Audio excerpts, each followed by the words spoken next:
that this locomotive here was built to do a number of different things. It was meant to do things such as passenger service, switching service, or even freight service. So it was built to do a little bit of everything. Now, sometime later in its life, this locomotive would be renumbered as the 478 when it would operate for the Louisville National Railway. Now, sometime later in the year of 1978, this locomotive would be sold to and acquired by Amtrak. Now, Amtrak would renumber the locomotive as the 772, and Amtrak would also convert this diesel locomotive from a GP7 into a GP9, increasing the locomotive's horsepower from 1,500 to 1,750 horsepower. I know.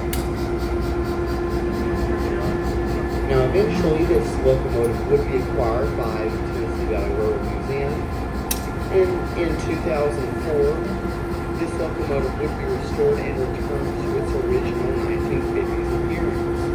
The Nashville, Chattanooga, and St. Louis Railway paint scheme with the red and the gold, as you can see. The locomotive would also be returned to its original number as the 710. Now, this specific type of diesel locomotive that we have here is what is known as a hood unit. You see, these diesels were built to be efficient and reliable for the engineers driving them. They were built in such a way to where if the engineer wished to drive the locomotive the opposite way, he could simply turn his chair around if he wished to do so, which did make them very reliable and efficient.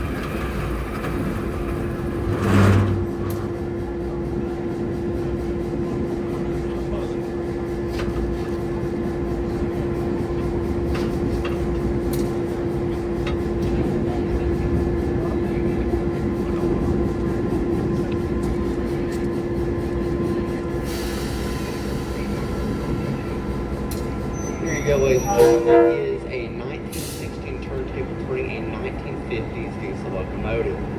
Why don't we give a round of applause for our engineer up there in the cab, as well as a hand for your conductor right there.